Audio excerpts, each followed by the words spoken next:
napadalaw kayo. Pasok po.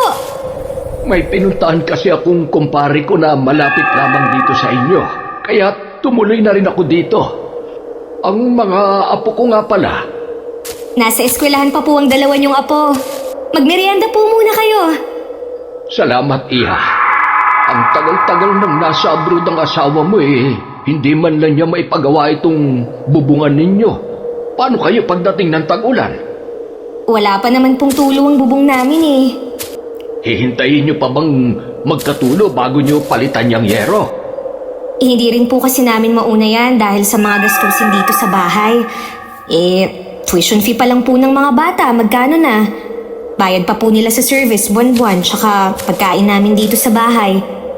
Sa bagay nga, basta hindi kayo pinababayaan ng asawa mo ayos na yun sa akin. Hanggang ngayon po ba hindi niyo pa rin natatanggap si Randy bilang manugang? Tanggap ko na rin naman siya. Wala na tayong magagawa. Asawa mo na siya at may dalawa na kayong anak. Alam ko po na may tampo pa kayo sa akin hanggang ngayon. Dahil pinag-aaral niyo ako noon, pero pinili kong sumama kay Randy. Tapos na yon, kalimutan na natin. Ang importante sa akin masaya ka na sa buhay na pinili mo. Tay, masaya naman po ako. Ay, nandiyan na po yung service ng mga bata. Tamang-tama po, namimiss na kayo ng mga apo nyo. Si tatay na ang sumalubong sa labas sa mga anak ko. Dinig ko naman ang malakas na pagbati ni na Toby at Kate sa lolo nila. Nakakbay pa si tatay sa dalawang apo habang papasok. Gabi na rin nang umalis ang itay. Inalok kong sa bahay na maghapunan pero tumanggi siya. Dahil naghihintay daw kasi ang nanay at kapatid kong si Leslie sa bahay namin. Samantala, wala akong kamalay-malay na may isang buwan na palang nakakababa ng barko si Randy. Kasalukuyang nasa isang resort sila kasama ng kabit nito. Hindi ka pa ba uuwi sa inyo? Bakit? Gusto mo na ba akong umuwi sa inutil kong asawa? Grabe ka naman sa asawa mo. Di ba siya ang nanay ng dalawang mong anak? Oo, yun lang naman ang papel niya sa buhay ko Ina ng mga anak ko.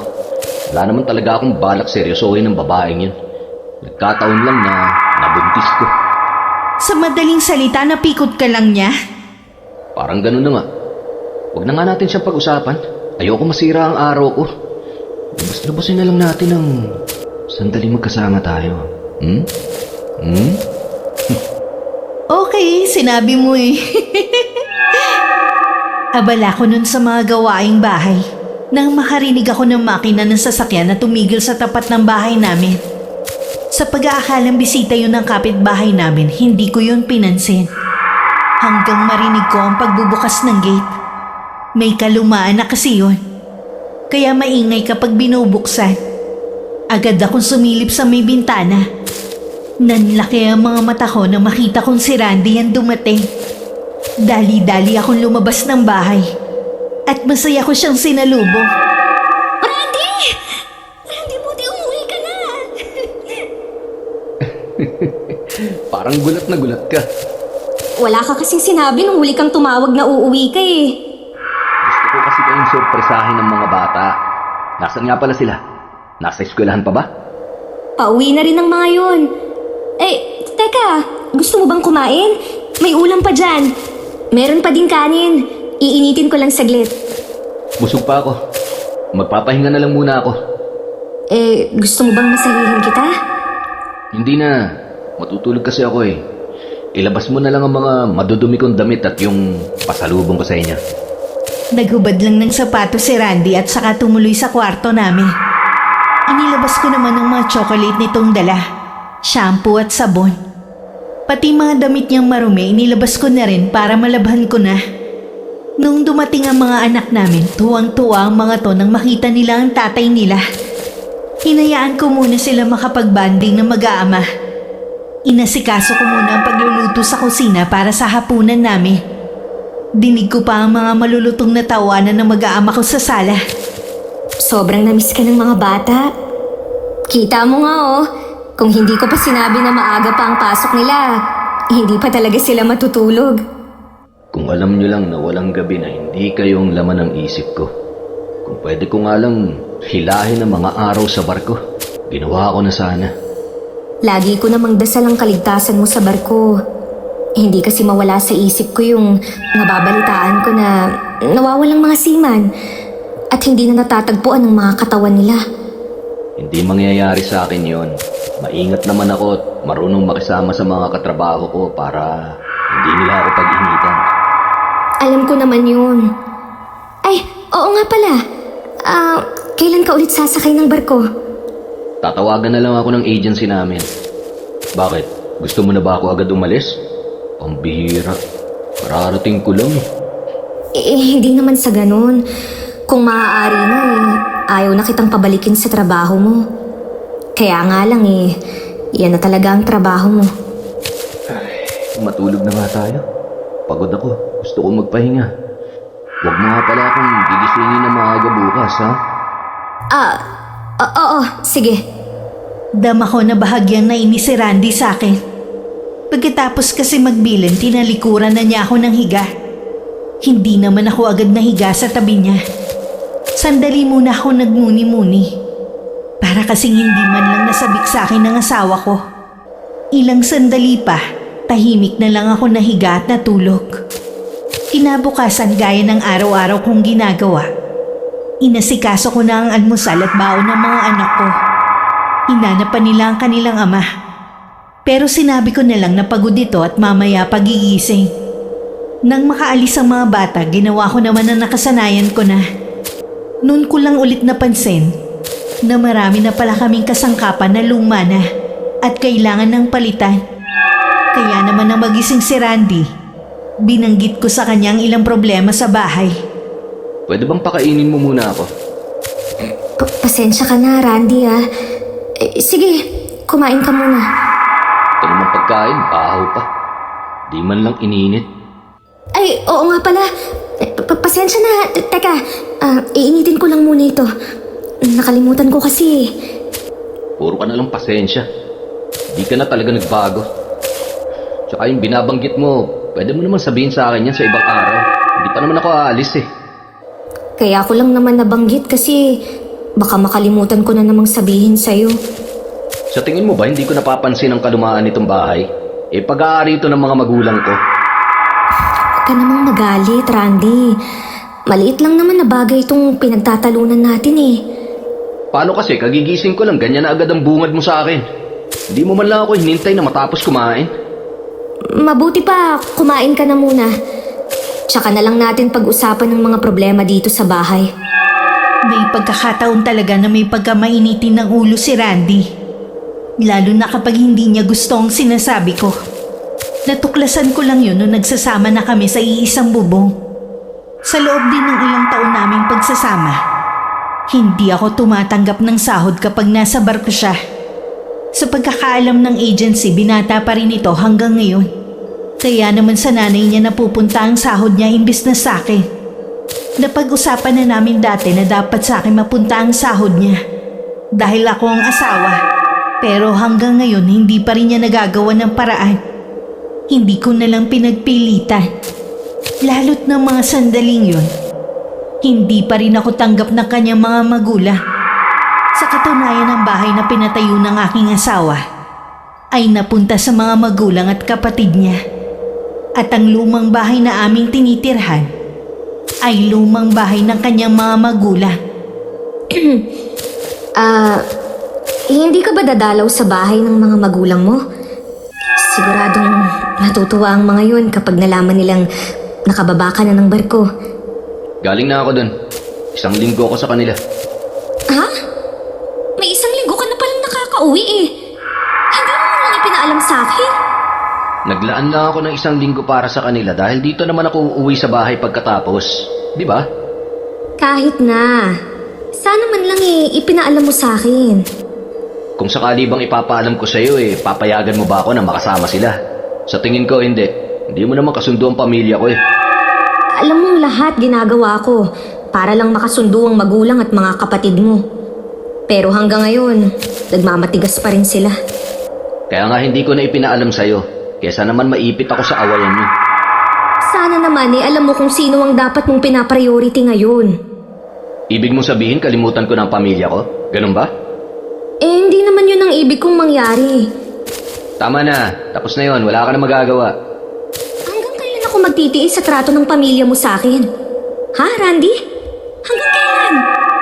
Wala naman silang ginagawa masama sa'yo ah. Sinasaktan ka ba nila? Hindi ka ba nila hinahatian sa sahod ko? Hindi yun ang problema. Ang malamig na trato nila sa akin at maging sa mga anak natin. Yun ang problema. Baka akala mo wala akong ginagawa para magkalapit kayo ng pamilya ko. Lahat ginawa ko na, pero sabi nila hanggang sa huling hininga nila, hindi ka nila matatanggap. Ano ba? Kung ganun, kailangan ko na rin sigurong sumuko. Hindi mo naman kailangan mapalapit pa sa pamilya ko eh.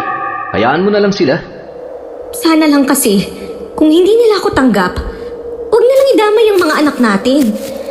Ako kasi ang nasasaktan para sa kanila eh. Nauubusan na rin ako ng paliwanag kung bakit parang galit lagi sa kanila ang lolo't lola nila. Kakausapin ko sila na wag na lang nilang idamay ang mga anak natin. Okay? Hindi ko pa rin maiwasan na maiyak. Nang ako na lang ang mag-isa sa kusina. Tuwing naaalala ko kasi kung paano ako tratuhin ng pamilya ng asawa ko, lagi ko nalang nararamdaman ang awa sa sarili ko. Lalo na kapag pumupunta ako sa bahay nila at hinihingi ko ang perang padala ni Randy. Madalas nasa labas lang ako ng gate at naghihintay. Nang humupa na ang nararamdaman ko, itinuloy ko na ang mga gawain ko. Pinuntahan ko si Randy para itanong sana kung anong gusto nitong ulam. Narinig ko siyang may kausap. Oo naman. Siguradong matutuwa ang mga magulang ko kapag nakita ka nila. Matagal na nila akong kinukulit na isama ka eh. Okay, sige. Kita na lang tayo, ha? Sinong kausap mo? Teresa? Kanina ka pa ba dyan? Hindi naman. Sino yung kausap mo? Ha? Si Roger, yung inaanak ni Mama sa kasal. Sa barko rin yun nagtatrabaho. Kararating lang din pala. Ngayon ko lang narinig ang pangalan na yan. Nakita ko na ba yung kaibigan mo na yan? Oo naman. Hindi mo lang siguro maalala. Nandun siya sa kasal natin nun eh. Baka nga kapag nakita ko siya tsaka ko siya maalala. Ano nga palang kailangan mo? Itatanong ko lang sana kung ano ang gusto mong iulam. Ikaw na bahala. Basta, yung may sabaw. O sige, meron pa naman diyang karne ng baka. Magninilaga na lang ako. Bibili na lang muna ako sa labas ng mga gulay. Sinalang ko muna ang karne ng baka. Bago ako nagpaalam kay Randy na lalabas muna ng bahay. Tinanguan lang niya ako. Hindi man lang siya nag-abalang sulyapan ako nang dumaan ako sa harapan niya. Abala pa rin siya sa pagsiselfone niya. Wala nang marinig ko ang pakikipag-usap nito kanina. May kaba na akong nararamdaman. Hindi ko naman may paliwanag kung para saan. Pilit ko rin nilalabanan ang pagdududang namumuo sa isip ko. Nang mabili ko lahat ng mga kailangan ko sa nag-iisang grocery na malapit sa amin, umuwi na rin ako agad. Naabutan ko na naman na may kausap si Randy sa cellphone niya. Agad na rin naman niyang tinapos ang pakikipag-usap sa kabilang linya. Nang makita niya akong papasok ng bahay, tinignan ko lang siya bago dumiretso sa kusina. Sumunod naman siya sa akin. Kausap ko nga pala yung kapatid kong si Roland. Ano daw ang kailangan? Magpapaalam sana ako sa'yo eh. Paalis na rin kasi yung kapatid ko. May outing kami. Padispedida na rin ni Utol. Ganun ba? Kailan naman daw yun? Sa linggo na. Overnight sa isang resort sa Batangas. Ikaw, kung gusto mong sumama, wala naman akong magagawa eh. Huwag ka na magtampo. Babawi na lang ako sa inyo ng mga bata. Tayo naman na mag-outing sa susunod. Kasi kung ako sa'yo, bakit kailangan mong sumama sa kanila nang hindi kami kasamang pamilya mo? Paalis na kasi si Roland. Matagal pa ulit bago yun makabalik eh. Kung simpleng outing lang yun, di naman ako sasama dun eh. Bahala ka na. Malaki ka na naman eh. Alam mo na ang ginagawa mo. Mag-enjoy kayo ng buong pamilya mo sa outing nyo. Hapon pa lang noon naghanda na ng mga dadalhin niyang gamit si Randy. Doon na rin siya matutulog sa bahay ng mga magulang niya. Dahil maaga daw silang aalis papuntang Batangas. Para siyang batang excited sa outing nilang buong pamilya. Nalungkot naman ang dalawa naming anak na malaman na hindi kami kasama. Nangako na lang si Randy. Napapasalubungan na lamang sila pag uwi niya. Kinabukasan nagulat ako sa biglang pagsulpot ng Itay sa bahay namin. Dumaan lang ako para kumustahin kayo ng mga bata. Oh, ito nga pala. Para sa inyo ng mga apo ko. Salamat po dito, Tay. Ay, oo nga po pala. Dumating na si Randy. Magdala na rin po kayo ng mga pasalubong galing sa kanya. Nabalitaan ko nga na dumating na siya. Pinagkakalat ng biyanan mong babae sa lugar natin eh. Ganun naman po yun. Akala ko nga hindi ko kayo aabutan dito ng mga apo ko eh. Nagbaka sakali lamang talaga ako. Hindi naman po kami umaalis eh. Ay, teka lang po ah. Tatawagin ko lang ang dalawa. Nasa kapitbahay po kasi tsaka busy sa pakikipaglaro. Hayaan mo muna mga apo ko doon. Mamaya pa naman ako aalis. Gusto ko rin kasing mag-usap tayo ng hindi nila naririnig. Tungkol po ba sa nang pag-uusapan natin? May outing ang pamilya ng asawa mo. Bakit hindi kayo kasama? Kasama nga po dapat kami. Kaya lang hindi po maganda ang pakiramdam ko mula pa kahapon. Ngayon lang po bumuti-buti eh. Bakit yung asawa mo sumama pa rin kahit hindi kayo kasama? Ayaw nga po niya. Kaso po, ako lang ang namilit na sumama na siya. Paalis na po kasi yung kapatid niyang bunso. Totoo ba yan? Wala ka bang itinatago sa akin, anak? Si tatay talaga. Ano naman po ang itatago ko sa inyo? Kahit pilit mong pinasisigla ang tono ng boses mo, nababanaag pa rin sa mga mata mo ang lungkot. Pero hindi kita pipilitin na magsabi sa akin. Basta kapag may problema ka, kahit ano pa yan, tandaan mo, nandito lang ako lagi para sa inyo ng mga apo ko. Kami ng nanay at mga kapatid mo. Ha? Opo, tay. Alam ko naman po yun eh. Minsan po kami naman ang dadalaw sa inyo. Nahihiya na nga rin po ako sa inyo ni Inay. Hindi man lang ako makasaglit sa inyo. Naiintindihan ka naman ng nanay mo. Alam niya na pamilyado ka na, kaya hindi na kami ang prioridad mo. Sana lamang yung asawa mo ay alam din niya kung ano dapat ang prioridad niya sa buhay. Oo naman po, tay. Hindi naman niya kami pinababayaan. Dumating na rin ang dalawa kong anak na galing sa kapitbahay namin. Kaya naman sa kanila na nabaling ang atensyon ng Itay. Pumunta naman ako sa may kusina para ipaghanda sila ng makakain. Sa pagdalaw ng Itay, pakiramdam ko lalong bumigat ang dibdib ko. Gusto ko sanang ihinga sa kanya ang lahat ng naipon na hinanakit sa puso ko. Pero ayoko namang lumabas na masama si Randy. O paano? Uuwi na ako. Aasahan kong pagdalaw niyo ng mga apo ko sa bahay, ha? Opo, tay.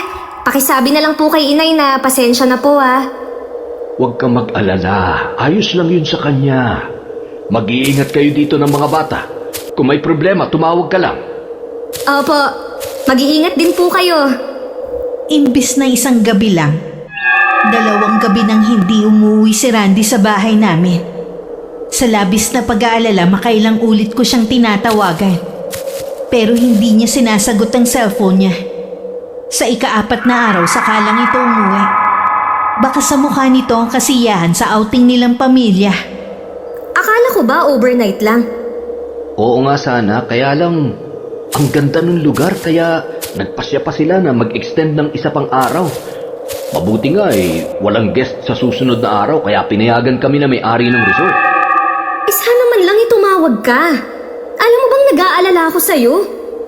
Pasensya na, nawala kasi sa isip ko Tsaka medyo mahina kasi yung signal dun Pawala-wala. Pumayag na nga ako na sumama ka sa outing na yun. Hindi mo man lang gawin ang tungkulin mo bilang asawa ko na ipaalam na hindi ka makakauwi. Teka nga lang, galit ka ba? Sa tingin mo kaya may asawang matutuwa sa ginagawa mo? Parang maliit na bagay lang, nagagalit ka. Tsaka nag-usap naman na tayo Nag-usap nga tayo. Dahil wala naman akong magagawa dahil pamilya mo yun. Kung labag pala sa loob mo na sumama ako, sana sinabi mo na agad. Hindi mo ba naiintindihan naiintindihan? Wala nga sabi akong magagawa eh. Dahil lagi naman sila ang sinusunod mo. Huwag mo akong pagtataasan ng boses. Ikaw pa talaga ang galit ngayon, ha? Samantalang ikaw na nga itong nag-enjoy habang kami ng mga anak mo parang tanga na naghihintay sa pag-uwi mo. Eh di lumabas din ang totoo. Masama ang loob mo na hindi kayo kasama. Hindi masama ang loob ko. Dahil tanggap ko na kahit kailan, hindi ako mapapabilang sa pamilya nyo. Sobrang tataas ng tingin nyo sa mga sarili nyo. Akala nyo kung sino na kayo? Hoy Teresa, hindi kita papayagan na pagsalitaan ng ganyan ng pamilya ko. Huh? Aray! Pati ko ang braso ko! Bawiin mo muna ang sinabi mo. Bakit ko babawiin? Eh, totoo naman ang sinasabi ko! Hindi ko inaasahan na pagbubuhatan ako ng kamay ng asawa ko. Isang malakas na sampal ang pinadapo niya sa isa kong pisngi. Sa lakas ng pagkakasampal niya sa akin, napasadsad ako sa lababo. Galit pa niya akong dinuro-duro at binalaan. Na ayaw na niya akong magsasalita ulit ng hindi maganda sa pamilya niya. Napaiyak na lang ako ng malakas nang iwan niya ako. Mula nung naging malamig na ang pakikitungo ni Randy sa akin. Palagi rin pagalit ang pakikipag-usap niya sa akin. Kahit nandyan lang ang mga anak namin. Hanggang ngayon ba galit ka pa rin sa akin? Maliit na bagay lang naman ang pinagtalunan natin ah. Sana naman, kausapin mo ako ng maayos kapag kaharap ang mga bata. Maliit na bagay lang ba yun sa'yo? Hindi mo na nirespeto ang pamilya ko. Ako ba nire-respeto ng pamilya mo? Eh di ba hindi rin? Dalawa na ang anak natin, pero hanggang ngayon, hindi pa rin nila ako matanggap. Wala na tayong magagawa sa bagay na yan. Intindihin mo na lang ang pamilya natin. Ano pa ba ang ginagawa ko? Mula nang ikasal tayo, sa inyo na lang ng mga anak natin umiikot ang mundo ko. Dapat lang. Ikaw naman tong gusto makasal tayo agad, di ba? Teka nga lang, nagsisisi ka na ba na nagpakasal ka sa akin? Hindi kumibo si Randy. Basta na lang niya akong tinalikuran. Umalis siya ng bahay nang hindi man lang nagpapaalam sa akin kung saan pupunta. Isa pa sa napansin ko kay Randy nitong mga nagdaang araw. Malimit siyang may kausap sa cellphone niya. Ayoko sana maghinala na baka may ginagawa na itong kababalaghan sa likod ko. Kaya lang hindi yun mawala sa isip ko. Wala akong kamalay-malay na sa tuwing umaalis ang asawa ko, kay Aiza siya nagtutungo. Alam mo, kung ako sa'yo, iwan mo ng asawa mo. Hindi pwede. May mga anak kami. Eh di kunin mo ang anak mo sa kanya. Tapos ang problema. Hindi mo ko naiintindihan. Ayokong lumaki ang mga anak ko sa isang broken family. Eh nahihirapan ka na kamo sa pagsasama niyo ni Teresa. Bakit ka magtitiis kung pwede ka namang makawala sa kanya? Inaalala ko nga kasi ang mga anak namin. Ang dami-dami naman diyang mga mag-asawang naghihiwalay. Nagiging okay rin naman ang mga anak pagtagal. Sila yon. Bakit kailangan mo tayong ikumpara sa iba? Eh kasi nga naiinip na ako kung kailan mo hihiwalayan yung asawa mo. Ako naman ang gusto ng pamilya mo noon pa. Kung tutuusan, inagaw ka lang naman niya sa akin. Alam mo, kahit hiwalayan ko pa si Teresa, hindi tayo magiging legal. Gusto mo bang maging kabit na lang? Matagal ko na naman tanggap na ganun ang magiging papel ko sa buhay mo. Sige, bago ulit ako sumakay ng barko, gagawa na ako ng paraan para maghiwalay na kami ni Teresa. Talaga? Oo naman. Matagal na rin naman ako nagtitiis na pakisamahan siya eh. May alam ako para mapabilis ang paghihiwalay nyo. Baka nga siya pa ang unang makipaghiwalay sa'yo eh. Hindi pa rin ako sumusuko para magkaayos kami ng asawa ko. Kahit pakiwari ko, gumagawa na lang siya ng paraan para lagi kami magkagalit. Hindi tuloy mawala sa isip ko ang masamang kutob ko. Isang araw nagpaalam si Randy na pupunta sa probinsya. Ikakasal daw ang kaibigan nito at inimbita siya. Taga dun daw kasi ang mapapangasawa. Kaya sa probinsya ng babae gaganapin ang kasal. Umaasa ako na isasama niya kami ng mga bata. Dahil Sabado naman ang kasalan. Sinong kasama mo? Yung isa pa naming kaibigan. Pwede ba kaming sumama? Ano? Nasisiraan ka na ba? Gusto mo yata mapahiya ako eh. Ha? Bakit ka naman mapapahiya? Tumitingin ka pa ba sa salamin, ha Teresa? Tingnan mo nga yung itsura mo. Ni hindi ka na nga nagsusuklay eh. Kinakahiya mo pala ako. Yung mga asawa ng mga kaibigan ko kahit marami ng anak, hindi pabaya sa sarili. Kaya kahit saan isama ng mga asawa nila, ayos lang. Samantalang ikaw, 2 pa lang ang anak natin. Pinabayaan mo na yung sarili mo. Baka kapag isinama kita, maging sentro pa ako ng katatawanan dun. Kaya ko lang naman napabayaan na ang sarili ko eh, dahil sa pag-aasikaso sa inyo. Tsaka, sapat lang ang perang ibinibigay mo pang gastos dito sa bahay. Hindi na nga ako makabili kahit pulbos eh. Huwag ka na nga magdrama. Ang sabihin mo, pabaya ka talaga sa sarili mo. O baka, kahit hindi pa tayo nagsasama, ganyan ka na. Bakit mo ba ako pinagsasalitaan ng ganyan? Napupuno na kasi ako sa'yo eh. Tuwing nakikita ko yung pagmumukha mo na para bang lagi na lang Biyernes Santo, parang ayoko nang umuwi dito. Napaiyak na lang ako sa mga binitiwang salita sa akin ng asawa ko. Hindi ko alam na narinig pala ng panganay namin ang mga sinabi ng tatay nito sa akin. Biyernes pa lang ng umaga, umalis na si Randy. Inayos ko pa rin ang gamit na dadalhin niya. Halos sabay lang silang umalis ng mga bata. Habang nagwawalis ako sa labas ng bahay, dumating naman ang itay. Nakangiting nagmano ako sa kanya. Ang asawa mo? Dadalo po sa kasal ng kaibigan niya. Eh bakit hindi ka niya sinama? Sinasama nga po ako eh. Kaya lang, inaalala ko po ang mga bata. Kung gusto ka talaga niyang kasama, pwede naman silang tumigil sa bahay. Mapilit nga po, kaya lang eh, napakalayo naman po. Hindi na po ako sanay sa mahabang biyahe. Paano kasi? Hindi ka niya lagi sinasama sa lakad niya. Kaya paano ka masasanay sa biyahe? Bakit nga po pala kayo nandito? May dinaanan na naman po ba kayong malapit dito sa amin? Dito talaga sa inyo ang punta ko. Gusto nga rin sumama ng inay mo, kaya lang sinumpong ng rayuma. Kumusta na po ang inay ngayon? Ayos naman siya. Hirap lang siyang maglakad ngayon. Baka po kasi kung ano-ano na namang bawal na pagkain ang kinakain ng inay. Matigas din kasi ang ulo eh. Ayaw din paawat kapag may gustong kainin. Baka bukas po eh, doon muna kami ng mga bata sa atin. Sa linggo pa po kasi ang balik ni Randy eh. Sino nga palang kasama ng asawa mong dumalo sa kasal?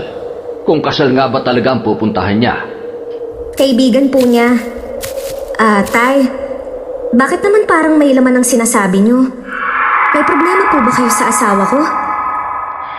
May kumakalat kasing chismis sa lugar natin na yung asawa mo ay merong ibang babae. Po? Kanino niyo naman po yan nalaman? Alam mong maliit lamang ang baryo natin at halos lahat sa lugar na yon magkakakilala. Kasama pa daw ang babae yun sa outing ng pamilya nila noong nakaraan. Labas-pasok din daw yun sa bahay ng mga biyanan mo. Baka naman po chismis lang yan. Alam niyo naman ang mga tao sa atin, puro walang magawa. Eh sana nga chismis lang. Pero hanggang ngayon kalat pa rin ang tungkol sa kanila ng babae niya. Kilala niyo po ba kung sino yung babaeng tinutukoy nila? Si Aiza, yung anak nun sa bungerong si Lucio. Hindi po ba nasa Japan yun? Balita ko din nakapangasawa na ng Hapon at may anak na rin. Matagal na silang hiwalay nung asawa niya. Nahuli kasi siya may kabit. Hindi na rin siya ulit umalis papuntang Japan.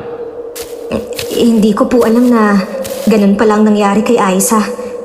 Akala ko masaya na siya sa asawa niyang Hapon dahil yun naman ang pangarap niya, ang makapangasawa ng mayaman. Paano? Simula nung mag-asawa kayo, ikinulong mo na sarili mo dito sa bahay ninyo.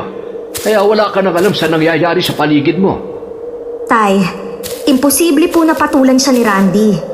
Lalo't alam niya ang naging buhay ni Aiza.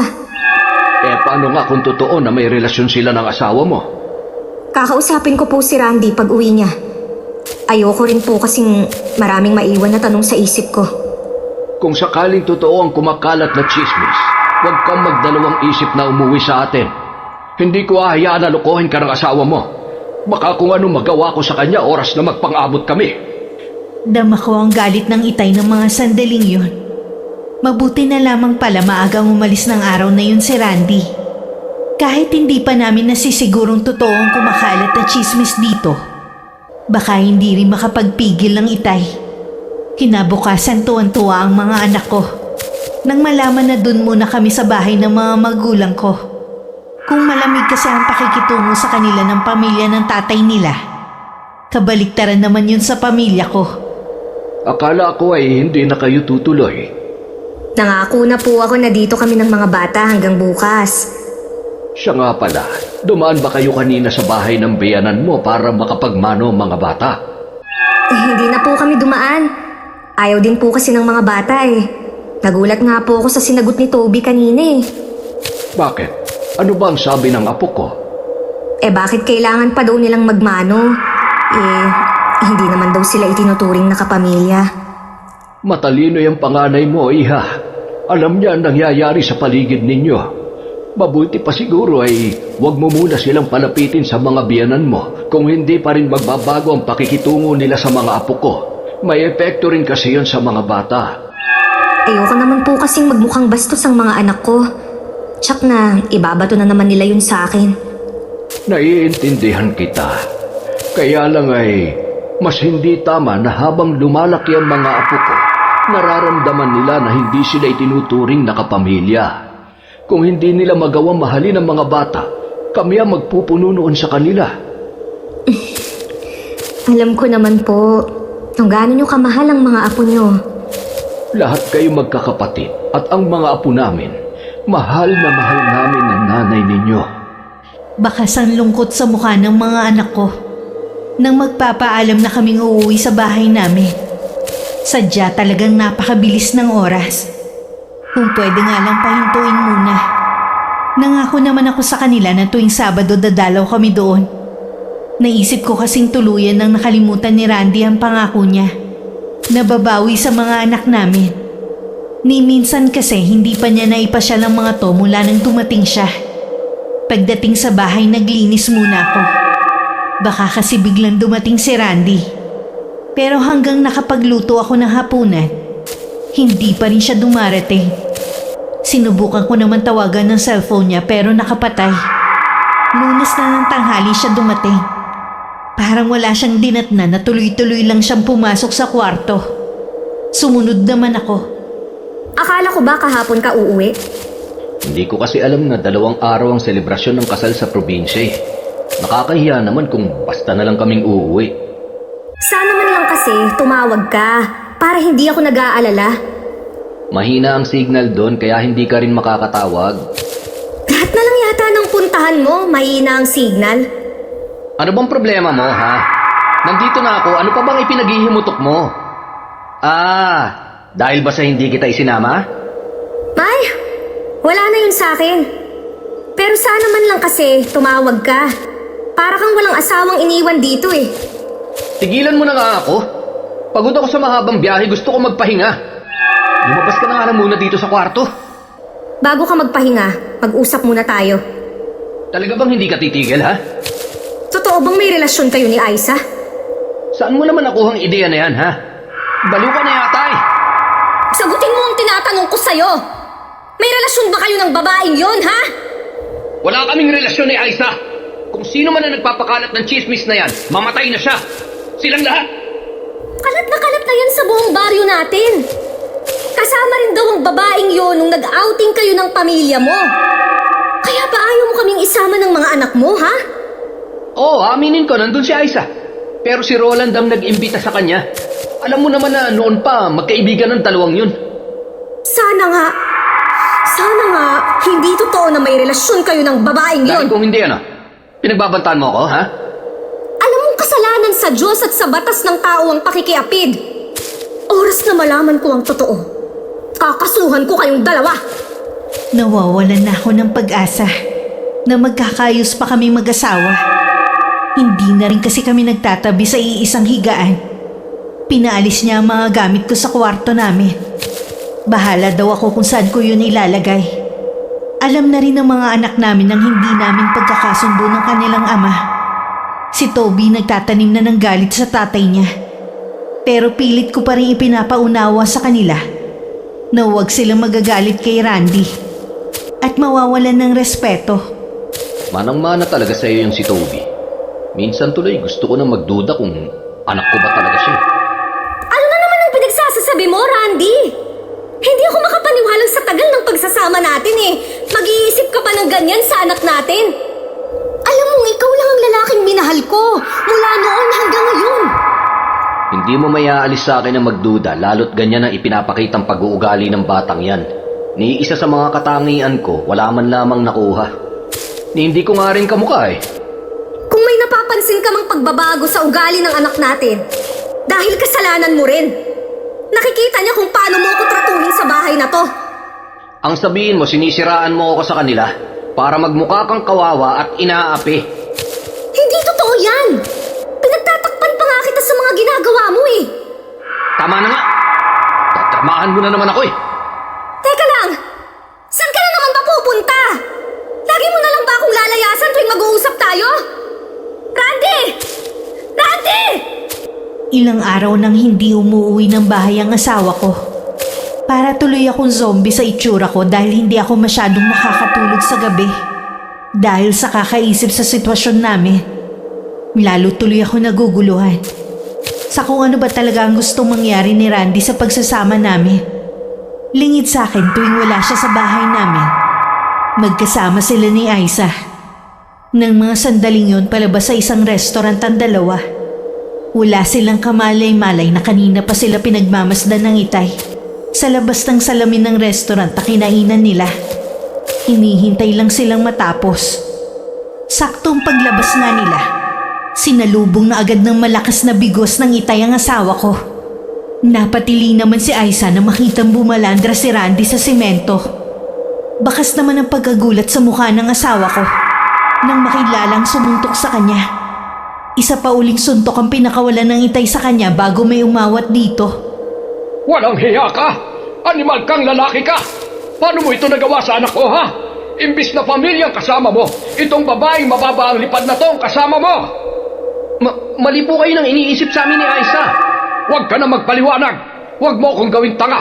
Hindi ako ipinanganak kahapon! Huwag po kayo mag-eskandalo dito, Tay. Nakakahiya sa mga tao. Huwag mo akong tawagin tatay! Wala akong manugang na masahol pa sa hayop! Sige ho. Tutal, hindi nyo na ako binigyan ng kahihiyan sa harap ng maraming tao. Pagbabayaran yung ginawa nyo to sa akin. Iniisip mo ang kahihiyan mong hayop ka, pero hindi ang kahihiyan ng anak ko? At anong gagawin mo sa akin, ha? Irereklamo ko kayo ng pananakit. Ang kapal ng mukha mong hayop ka! Pwes, kakasuhan din kayo ng anak ko! Wala po kaming ginagawa ni Aiza. Nagkita lang kami dito at nag-usap. Kayo, basta na lang kayo nanakit. Talagang pinaninindigan mo ang kasinungalingan mong yan, ha? Ihandaan nyo na lang ang sarili nyo mabulok sa kulungan. Tara na, Aiza. Hindi ako natatakot sa iyo, Randy. Hindi mo alam ang kayang gawin ng isang amang tulad ko. Nagtaka ako nang dumating si Randy na may pasa at sugat. Hindi ko naman matiis na hindi siya sundan sa kwarto para usisain at dalhan na rin ng gamot. Tinapunan lang niya ako na masamang tingin at saka pinalabas. Ni hindi niya sinagot ang tanong ko kung anong nangyari sa kanya. Hindi ko na rin ulit na malayan ang pag-alis ni Randy na ipinagkibit balikat ko na lang. Nung hapon tumawag sa akin ng kapatid ko para sabihin na hinuli ng pulis ang itay sa salang pananakit. Hindi ko na pinatapos ang iba pa niyang sinasabi. Tinanong ko na lang kung saan presinto at mabilis akong pumunta ron. Ayos lang po ba kayo, Tay? Hindi ba nila kayo sinaktan? Ano po bang nangyari? Huwag ka na mag-alala pa, anak. Gumagawa na ng paraan ng kuya mo para makalaya ako. Ano po ba kasi ang nangyari, Tay? Wala bang binanggit ang asawa mo sa'yo? Wala naman po. Ano pong kinalaman ni Randy dito? Ay, siya ang nagpakulong sa akin dahil sa pananakit ko sa kanya. Bakit niyo po siya sinaktan? Patawarin mo ko, anak. Hindi ko na napigilan pa ang galit ko nang makita ko sila ni Aiza sa loob ng isang restaurant na naglalampungan. Inabangan ko sila sa labas. Kung hindi nga lang ako napigilan ng mga tao sa paligid ay papatayin ko talaga ang lalaking yun. Ano naman? Sana po pinigilan niyo na lang ang sarili niyo. Hinayaan niyo na lang sana o di kaya sinabi niyo na lang sa akin. Kesa naman sa nandito kayo sa loob ng kulungan. Wala ka naman kasing gagawin eh. magbubulag-bulagan ka lang dahil sa lintik na pagmamahal mo sa asawa mo. Kasalanan ko ang lahat ng ito. Pati po kayo. Nadami sa mga kamalasan ko. Walang ibang dapat sisihin dito kundi ang asawa mo. Nakikiusap ako sa iyo. Iwan mo na ang lalaking yon. Umuwi ka na sa bahay natin. Kahit ang inay na naroon din ay nakikiusap na iwan ko na ang asawa ko. Pero hindi ko magawang sumagot. Para kasi ako naiipit sa dalawang nag-uumpugan ng mga bato. Umuwi na rin ako sa bahay namin. Dahil walang kasama ang dalawa kong anak.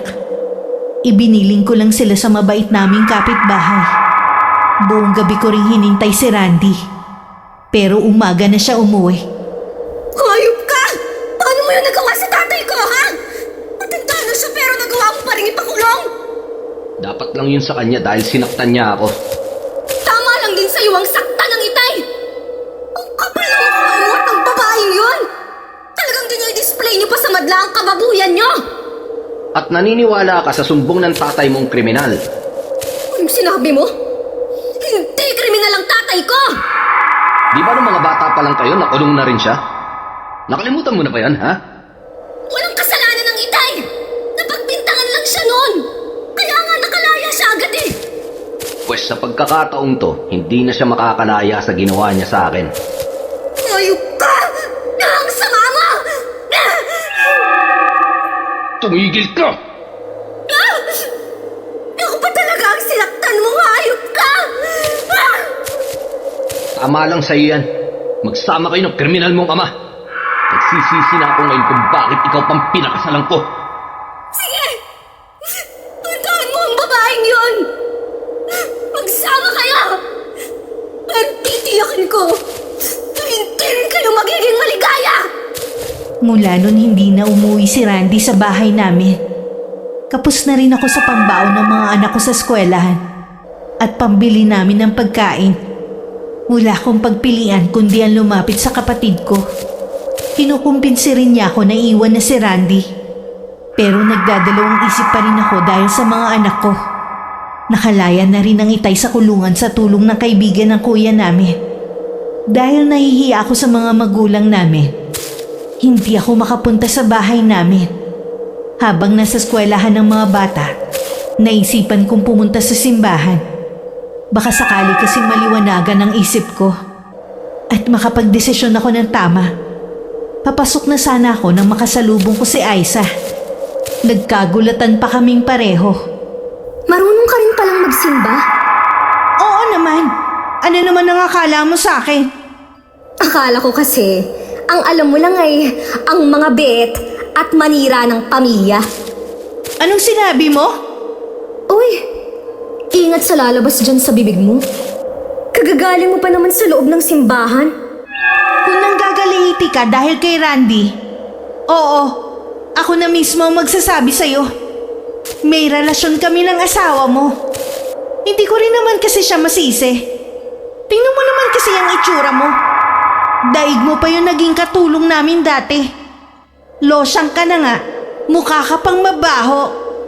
Itong losyang at mabahong ito ang magdadala sa inyo sa kulungan ni Randy. Huwag mong kalilimutan. Ako pa rin ang legal na asawa. At ikaw, mananatiling kabit lang. Hindi ko na hinintay na sumagot siya. Agad ko na siyang binirahan ng alis. Kahit hindi ako lumingon, ramdam ko ang matatalim niyang tingin sa akin.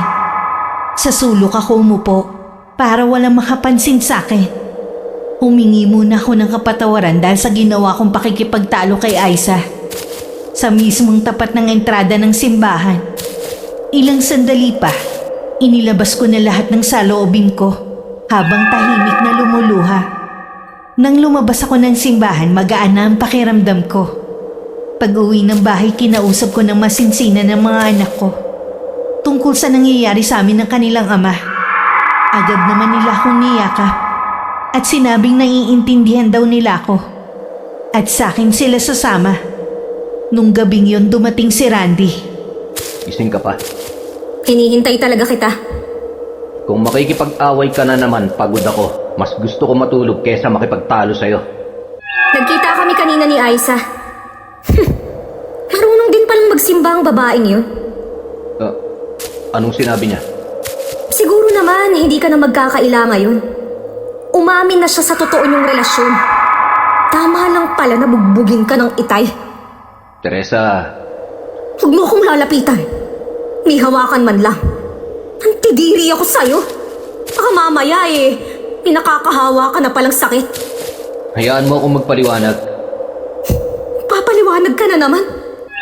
Dapat noon mo pa yan ginawa. Mula ngayon, Randy. Wala na akong pakialam sa'yo. Kahit magsama pa kayo ng babaeng yun. Ibig mo bang sabihin, makikipaghiwalay ka sa akin? Sa tingin mo kaya, makakatagal pa ako sa'yo pagkatapos ng ginawa mo, ha? Gusto mo bang masira ang buhay ng mga anak natin? Hindi ako papayag. Di ba nga pinaghihinalaan mo pa na hindi mo anak si Toby? Eh bakit ngayon? Para kang maamong tupa na takot maiwan. Teresa, nagmamakaawa ako sa'yo. Ayusin natin ang pamilya natin. Pangako, hindi na ako makikipagkita kay Aiza. Ayoko sanang makipaghiwalay sa'yo dahil sa mga bata. Pero sobra na ang ginawa mo sa tatay ko.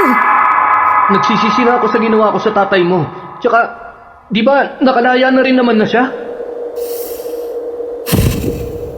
O sige, bibigyan pa kita ng isa pang pagkakataon para maayos ang pamilya natin. Isa pang pagkakataon. Alang-alang sa mga bata. Hindi ko alam kung tama ba ang naging pasya ko ng gabing yun. Pero alang-alang sa mga anak namin, handa pa akong magtiis. Ayoko lang kasing habang lumalaki sila, wala silang makagisna na ama sa tabi nila. Kahit nagkapatawaran na kami ni Randy, naroon pa rin ang pagdududa ko sa kanya. Katulad ng araw na yun, nagpaalam siya na pupunta daw sa agency nila. Pero duda ako sa sinasabi nito. Madalas kasi pinapatawag lang siya ng agency nila kapag paalis na. Ang paalam niya kasi, aalamin niya kung kailan siya ulit makakasakay ng barko. Ginagawa mo ba talaga akong tanga, ha? Nakikipaghiwalay na pala sa'yo ang asawa mo eh. Gusto ko na nga makipaghiwalay, kaya lang kasal kami. Sa tingin mo, hindi niya kaya tayo kakasuhan? Wala naman siyang ebidensya. Kahit na, kailangan natin makasiguro. Hindi tanga ang asawa ko. Kita mo nga, makagawa ng paraan ng kuya niya para agad makalaya ang tatay nila. Ano? Ganito na lang ba tayo? Patago-tago? Akala ko ba sabi mo ayos lang sa yung sitwasyon natin? Tanggap mo naman na maging kabit habang buhay, di ba? Oo nga, tanggap ko na. Pero gusto kong maging legal na kabit. Anong legal na kabit? Meron pang ganon? Gago, wag mo akong pagtawanan. Ang ibig kong sabihin, makipaghiwalay ka na sa asawa mo. Kahit hindi tayo makasal, at least alam ng mga tao na hiwalay kayo. At tayo na ang magkarelasyon. Ang gulo mo. Ikaw tong magulo. Ay, apektado na rin kasi ang pamilya ko sa kumakalat na chismis tungkol sa atin eh. Gusto nga nila mag-Japan na lang daw ako ulit para malayo sa'yo. Anong sabi mo sa kanila? Sabi ko wala na akong balak mag-Japan. Sawang-sawa na ako sa buhay ko dun. Baka kasi ang gusto nila makahanap ka na naman ng asawang Hapon para pati sila damay sa pag-angat mo. Kaya nga ayoko na silang sundin eh. Konting tiis pa. Maayos din ang problema natin, ha? Iniiwasan ko lang kasing kasuhan tayo ni Teresa. Baka kasi maapektuhan ang pagbabarko ko eh. Nang mga sumunod na araw, naging maayos naman ang pagsasama namin ni Randy. Ilang beses na rin niya kaming ipinasyal na mag-iina para daw makabawi sa amin. Gusto daw niya maglaan ng oras para sa amin. Baka daw kasi malapit na ulit siyang umalis at matatagalan pa bago makauwi. Minsan dinalaw kami ng itay. Mabuti na lang ay wala si Randy sa bahay. Hanggat maaari kasi, ayokong magpang-abot sila. Nasa baryo natin si Randy. Nakita ko siyang kasama ang nanay niya. Iyon nga po ang paalam niya. May ipinapagawa daw po kasi sa kanya ang nanay niya. Akala ko pa naman pagkatapos mong malaman ng lahat, makakapag-isip-isip ka na rin. Nagkamali pala kami ng nanay mo. Bala ko na po talagang makipaghiwalay. Kaya lang po, humingi pa ng isang pagkakataon si Randy eh. Nangako siya na hindi na siya makikipagkita pa kay Aiza. Pinatawad ko na po siya, alang-alang na lang sa mga anak namin. Sana nga lang ay totoo ang sinasabi ng asawa mo. Lagi ko siyang susubaybayan para malaman ko na tutupad siya sa kasunduan ninyo. Hindi niyo na po kailangang gawin yan. Malapit na rin po siyang umalis. Baka naman kaya natatakot ang asawa mo na kasuhan mo siya kasi maapektuhan ang pagbabarko niya, kaya ayaw niya makipaghiwalay. Hindi naman po siguro. Bigyan na lang po natin siya ng pagkakataon para makapagbago. Ano pa nga ba magagawa ko? Alam ko naman kung gaano mo siya kamahal. Pero sana, huwag kang magpakamartir. Akala ko maayos ng relasyon namin ni Randy. Bumalik na rin kasi ang tiwala ko sa kanya. Mas naging maayos na rin kasi siya at malambing sa amin ng mga anak niya. Madalas kami magkakasama na kumain sa labas at mamasyal. Ramdam ko naman talaga na bumabawi siya sa amin ng mga anak niya. Wala akong kamalay-malay noon. Sukang-suka pala siya tuwing magkasama kami. Paniwalang-paniwala naman ang bruha sa mga ipinapakita mo sa kanya. Kung alam mo lang na diring-diri ako tuwing magkakadikit ang balat namin. Nagtitiis lang talaga ako. Parang nakikinita ko nga ang itsura mo kapag magkasama kayo. Huwag mo na nga akong pagtawanan. Sige, sabi mo eh. Maiba nga pala ako. Kailan ka ulit sasakay ng barko? Baka sa isang buwan na. Alam ba yan ang asawa mo? Wala pa akong sinasabi sa kanya. Sabihin mo na lang kaya kapag paalis ka na. Pwede rin. Huwag na nga natin siyang pag-usapan. Mag-enjoy na lang tayo habang nandito pa ako. Baka kasi taon pa bago ulit ako makabalik eh. Hindi alam ng dalawa laging nakasubaybay sa kanilang itay. Tinutuon nito ang sinabi sa akin na babantayan niya ang bawat galaw ng asawa ko. Kalalabas lang nun sa isang motel ang dalawa. Nang biglang lumitaw sa harapan nila ang itay. Parang nakakita ng multo ang dalawa dahil sa pamumutla. Kumapit pa sa braso ng asawa ko si Aiza. Na tila doon kumukuha ng lakas. Ha? Tay? Sabi na nga ba ilang beses man magpalit ang ahas ng kanyang bala, sa huli ahas pa rin ito. Ganong ka, Randy. Magbait-baitan ka man sa harap ng anak ko, lilitaw pa rin ang tunay mong kulay. Pwede ba, Mang Waldo? Tigilan niyo na kami. Nagmamahalan kami ni Randy. Wala na kayong magagawa pa. Pati ikaw, madadamay sa kamalasan ng lalaking ito. Pagsisisihan mo ang pagpatol mo sa kanya. Huwag niyo kaming takutin, Mang Waldo. Baka gusto niyo makulong na naman. Kaya kung may masama kayong balak, mabuti pa huwag niyo nang ituloy. Kahit gustong-gusto kong durugin sa mga kamay ko ang pagmumukha mo, Randy, hinding-hindi ko na ulit yun gagawin. Sa ibang paraan na lang kita pagbabayarin. Huwag niyo po akong takutin. Hindi na ako natatakot sa banta niyo. Kahit magsumbong pa kayo kay Teresa, wala na akong pakialam. Paano kung kasuhan kayo ng anak ko? Hindi ka pa rin ba matitinag? Kapag ginawa ni Teresa yon, wala na siyang makukuhang suporta mula sa akin. At ang labis na maaapektuhan, walang iba kundi ang mga anak namin. Tuso ka talaga, Randy. Umalis na ho kayo. Huwag niyo na kaming sundan pa. Ni huwag niyo na kaming lalapitan. May record na kayo ng pananakit sa akin. Maliban pa doon ang pagkakakulong niyo noon. Gagamitin ko yung para lalo kayong madiin sa kaso. Hayop ka talaga! Matagal na. Sadyang bulag lang talaga ang anak niyo. Ilang araw nang hindi umuwi si Randy sa bahay namin. Hindi ko rin siya matawagan. Ilang beses na rin ako nagpunta sa bahay nila. Pero ni isa walang humaharap sa akin. Minabuti kong pumunta sa bahay ng mga magulang ko. Inabutan ko lang doon ay ang itay. At ang kapatid kong abala sa pagbabantay ng sari-sari store nila. Mabuti naman at dumalaw ka. Mukhang may problema ka na naman. Ilang araw na po kasing hindi umuwi si Randy sa bahay. Hindi ko po alam ang nangyari sa kanya. Maayos naman po siyang nagpaalam sa akin nung umalis siya. Huwag mo na siyang hanapin pa. Hindi na siya babalik sa'yo. Po? May alam po ba kayo, Tay, kung nasa ng asawa ko? Magkasama na sila ni Aiza. Kahit kailan, hindi na putol ang ugnayan nila. Pinapasakay ka lang nila kunwari para hindi mo sila kasuhan. Ang mga walang hiya. Nagtiwala ako ulit kay Randy. Akala ko magbabago na siya. Pero puro kasinungalingan lang pala ang lahat ng yun. Huwag mo na ngang pag-aksayahan ng panahon ng asawa mo. Magpakatatag ka para sa mga anak mo. Mas kailangan ka nila ngayon. Hindi ko po kaya, Tay. Paano ko po sila bubuhayin kung wala po yung tulong ni Randy? Nandito lang kami ng mga kapatid mo. Kami ang magiging karamay mo. Gusto ko pong malaman kung nasan sila ngayon. Umuupa sila ng bahay dito rin sa baryo natin. Tuluyan na sila nagsama. Wala na silang pakialam sa mga sasabihin ng tao sa kanila. Hindi ko na napigilan ang sarili ko. Sinugod ko sila sa tinitirhan nila. Nang hindi nila ako nilabas, kumuha ko ng mga bato.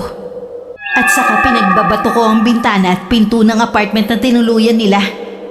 Wala na rin akong pakialam kung nakakabulahaw ako ng mga kapitbahay sa pag-eeskandalo ko. Lumabas na rin ang dalawa na pawang mga galit. Baliw ka na ba talaga, ha? Babasagin mo pa ang mga bintana namin? Bakit? May pambayad ka ba? Mas gusto niyo bang mga mukha niyo ang basagin ko? Total naman, sobrang kakapal na. Huwag ka nga mag-iskandalo rito. Tanggapin mo na lang na ayaw na sa'yo ni Randy. Isa ka pa! Talaga bang nananalaytay na sa ugat mo ang manira ng pamilya? Tama na! Umalis ka na rito, Teresa. Baka kung ano lang ang magawa ko sa'yo. Itanim mo sa utak mo, ha? Isa kang masamang bangungot sa akin. Randy! Itay! Yung sinasabi mo na bangungot, mangyayari pa lamang sa inyo. Iuwi nyo na lang ang anak nyo. Pareho yata kayo may sayad eh. Kung ano-ano mga sinasabi nyo. Inakay na ako ng Itay palayo sa lugar na yun. Katakataka lang na wala man lang mga taong lumabas sa kani-kanilang bahay para mag-usyoso sa amin. Hindi naman agad pumasok ang dalawa sa apartment. Tinanaw pa nila kami ng Itay habang palayo. Hindi ko maiwasang kilabutan kay Mang Waldo.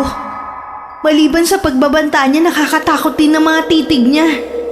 Huwag mo na lang pansinin ang mag-amang yun. Paano kung kasuhan nga tayo ni Teresa? Bago niya pa magawa yun, nakasakay na ako ng barko. Hindi na niya ako maaabot pa. Nakakapagtaka lang, no? Hindi yata chismosa ang mga tao dito. Wala man lang lumabas para alamin ang nangyayari. Ayaw mo nun? Hindi ka maiilang kapag lalabas ka? Oo nga. Tara na nga sa loob. Kinikilabutan pa rin ako eh. Wala naman akong tigil sa pag-iyak pagdating sa bahay namin. Inutusan na rin ng Itay ang kapatid kong si Leslie na sunduin ang mga anak ko sa bahay at kunin na rin ang iba naming gamit na mag-iina. Matuloy na lumipas ang 1 linggo. Hindi pa rin ako makausap ng maayos. Kumikilos lang ako para asikasuhin ng mga anak ko sa pagpasok sa eskwelahan. Wala na rin akong balak na magsampa ng kaso. Nagpasya akong hayaan na lang sila. Napag-isip-isip ko kasi na mag-focus na lang sa mga anak ko. Baka sakaling may makuha pa rin akong suporta. Kahit sa mga bata man lang. Nakarating din kasi sa amin na paalis na ang asawa ko. Tay, nakausap ko po yung dati kong kaklase. Pwede raw po akong mag-apply sa kumpanyang pinapasukan niya. Siya daw po ang bahala sa akin. Aba, magandang balita yan. Kaya lang po inaalala ko ang mga anak ko kung sino po ang mag-aasikaso sa kanila. Huwag mo silang intindihin. Kami na ng inay mo ang bahala sa kanila. Hindi mo ba napansin? Mula nang tumira kayo dito biglang lumakas ang inay nyo. Parang bumuti ulit dahil sa pag-aalaga ng kanyang mga apo. Napansin ko nga po yan. Madalas ko po kasing marinig ang tawa niya Kung ano man ang plano mo, nandito lang kami ng inay at mga kapatid mo. Kung gusto mo magtrabaho, susuportahan ka namin. Hindi man ako pinalit sa pag-aasawa. Napakaswerte ko naman sa pagkakaroon ng pamilya. Maraming salamat po. Unang araw ko sa trabaho, matinding kaba ang nararamdaman ko.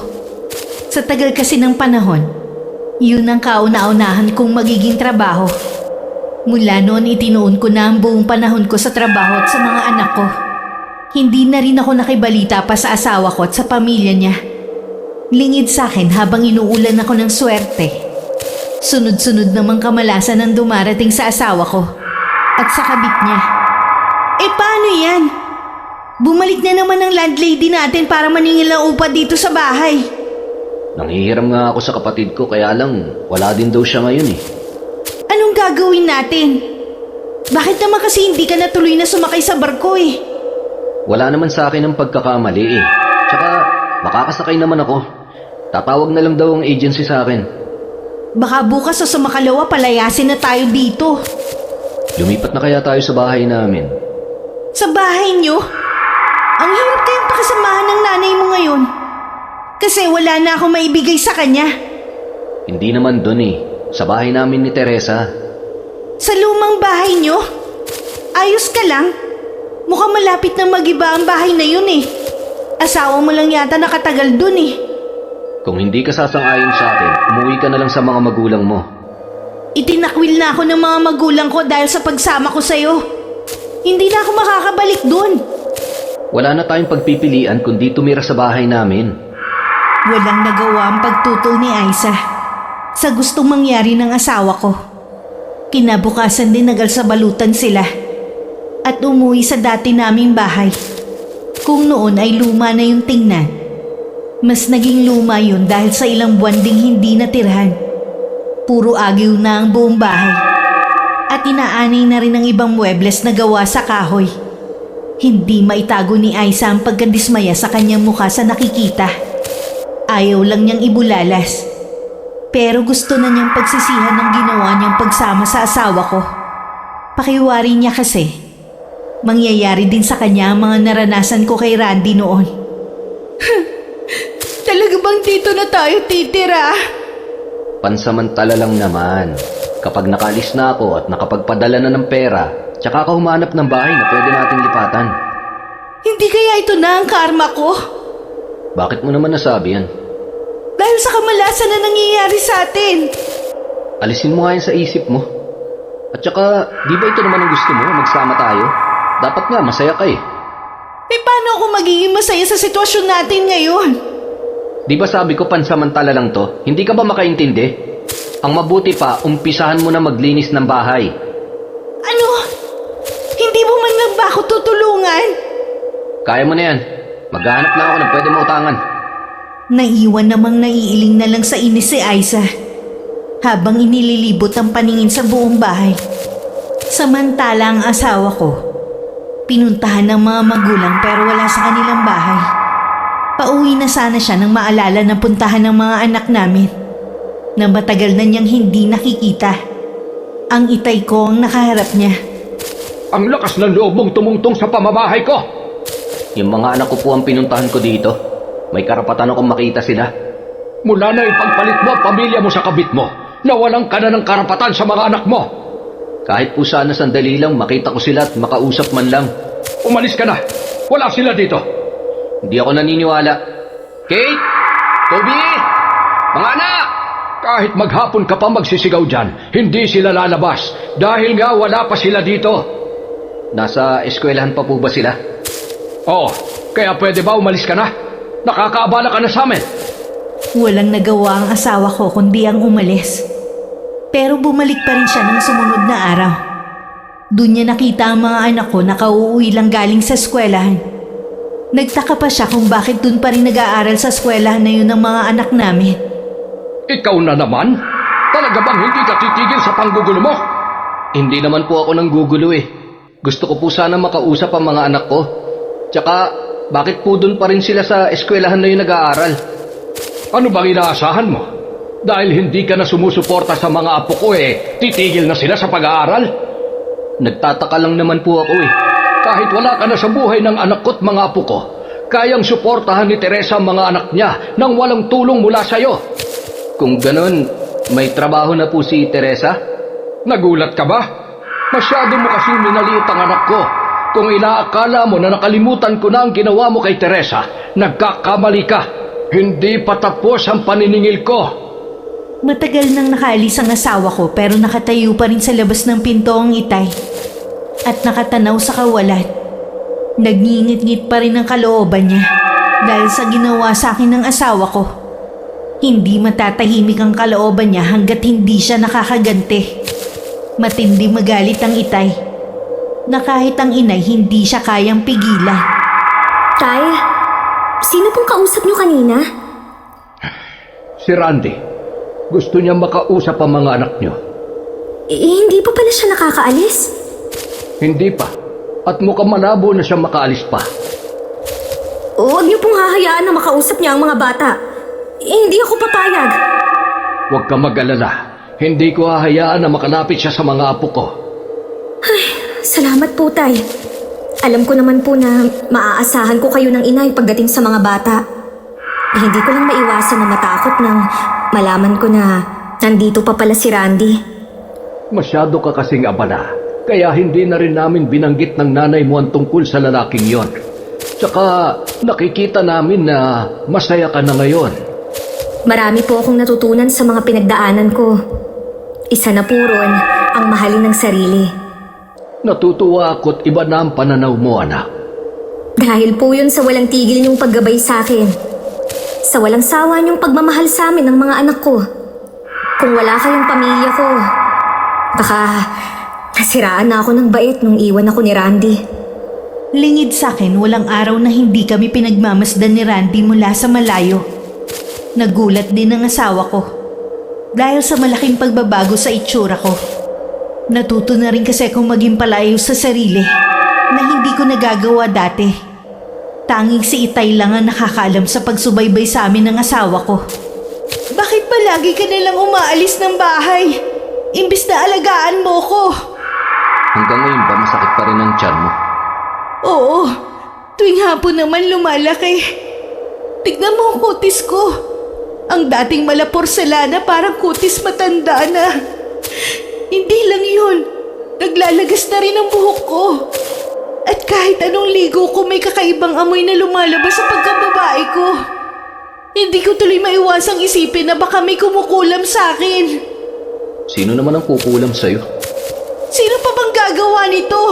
Eh di ang asawa mo. Kita mo nga na ilang buwan na siyang nananahimik, di ba? Abala na yun sa bago niyang buhay.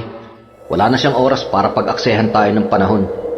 Kung hindi si Teresa, malamang ang tatay niya. Matagal nang naninirahan sa baryo na to ang pamilya nila. Di sana nalaman na namin na may lahi silang mangkukulam. Tsaka sa panahon ngayon, wala namang kukulam, no? Ang mabuti pa, uuwi na lang ako sa amin. Wala ka namang pakialam sa akin eh. Sinabi ko naman kasi sa'yo, inumin mo lang ang gamot na nireseta ng doktor para gumaling ka na agad. Hindi nga tumatalab sa akin. Lalo lang lumalala ang sakit ko. Kung walang kumukulam sa akin, malamang ito na ang karma ko. Sige, bahala ka kung gusto mo nang umuwi sa inyo. Yun lang naman palang gusto mo eh. Dami mo pang sinasabi. Nang araw na yun, umuwi na nga si Aiza sa kanila. Tinanggap siya ng pamilya niya. Kung kani-kanino na rin siya ipinagamot ng mga magulang. Pero hindi pa rin siya gumagaling sa kakaibang sakit na dumapo sa kanya. Hanggang isang albularyo ang nagsabi na isang mabagsik na mambabarang ang gumawa nun sa kanya. Habang buhay na sumpa na raw yun sa kanya. Kung ipipilit daw nila na humanap ng lunas, mapapadali lamang daw nun ang kanyang buhay. Sa huli, tinanggap na lang ni Aiza ang kanyang kapalaran. Habang tumatagal din, ang masangsang na amoy na lumalabas sa kanyang pagkababae ay lalong nangangamoy na pati langaw ay umaaligid na rin sa kanya. Naalala tuloy niya ang mga binitiwang salita sa akin noon. Nalosyang at mabaho. Wala siyang nagawa kundi ang magkulong na lang sa silid niya at umiyak. Patawarin mo ako, Teresa. Pinagsisisihan ko na ang lahat ng mga ginawa ko sa'yo. Sana naman, kung sino ang gumawa nito sa akin, maawa ka. Hindi ko na kaya. Nabalitaan na lang namin na nagpatiwakal si Aiza. sa pamamagitan ng pagbibigti. Ang ibinigay na dahilan ng mga magulang niya kung bakit niya yung ginawa. Dahil sa depresyon. Sa kabila ng ginawa sa akin ni Aiza, labis akong nalungkot lalo't may isa itong anak na naiwan. Mas nangibabaw pa rin ang awa ko kaysa galit. Napakabait mo talaga, anak. Sa kabila ng ginawa nila sa'yo, nagpaabot ka pa talaga ng tulong. Para po yun sa bata. Ina rin ako at nasasaktan ako para sa anak niya. Pero, bakit niya kaya yun nagawa? Siguro inusig na siya ng kanyang konsensya sa ginawa nila sa'yo. Kaya ang pagpapatiwakal na lang ang naisip niyang solusyon para makatakas. Nang mga sandaling yun, nakakaramdam na rin ng matinding takot si Randy. Gaya ni Aiza, hindi na rin siya makalabas ng bahay. Tinubuan kasi ng mga pigsa ang buo niyang katawan. Dahil doon buong katawan din niya ang kumikirot. Hindi na rin siya nakakatulog at nakakakain. Lagi na lang siya nakatingin sa kawalan. Pakiramdam niya wala ng pag-asa. Dahil sa pagkakasakit niya, naubos na rin ang ipon ng kanyang mga magulang. Kinailangan na rin ibenta ang 2 bahay para pambayad sa mga utang. Sa paglubog ng kanyang pamilya, siya ang sinisisi ng mga to. Dahil umano sa pakikiapid niya, pati sila minalas. Totoo po ba, Tay? Na sa maliit na kubo na lang nakatira si Randy at ang mga magulang niya? Oo, wala na silang bahay ngayon eh. Pareho nang naibenta ang mga bahay nila. Wala rin naman silang pang-upa. Sobrang taas kasi ng tingin sa mga sarili. Nakalimutan nilang bilog ang mundo. Hindi sa lahat ng pagkakataon, nasa ibabaw sila. Meron pa pong nakarating sa akin na balita. Hindi ko po alam kung paniniwalaan ko. Ano yun, Iha? Si Randy daw po, kinulam. Tay, magtapat nga po kayo sa akin. May kinalaman ba kayo sa nangyari sa kanya?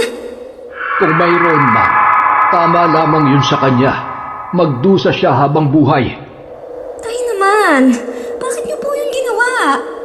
Makala ko po ba nagbago na kayo? Sabi niyo, huli na yung ginawa niyo noon na dahilan para makulong kayo. Wala naman talaga akong balak balikan ang dati kong gawain. Pero nang makita kong ginawa ng 2 yun sa'yo, lahat ng pangako ko noon, tuluyan ko ng kinalimutan. Hindi ako papayag na isa sa mga miyembro ng pamilya ko ang sasaktan ng kung sino-sino lamang. Tay, pagalingin niyo na po si Randy. Siya pa rin ang tatay ng mga anak ko. Ayoko mawalan sila ng ama. Wala na akong magagawa pa. Hindi ko na mababawi ang kulam na iginawad ko sa kanya. Matagal ko nang naisagawa ang ritual. Alam kong may magagawa pa ang Itay. Pero ayaw lang niyang bawiin ang kulam nito kay Randy. Kinapa ko sa puso ko kung may nararamdaman pa ako sa asawa ko. Wala na. Kundi awa na lang. Nakahinga naman ako ng maluwag dahil sa wakas, wala na akong pag-ibig sa kanya. Iniwasan ko na rin makibalita pa sa kanya. Mas nag-focus na lang ako sa trabaho at sa mga anak ko. Hahayaan ko na lamang sila na magdesisyon pagdating ng panahon kung makikipagkita sila sa kanilang ama at kung aabutan pa nila itong buhay. Wakas,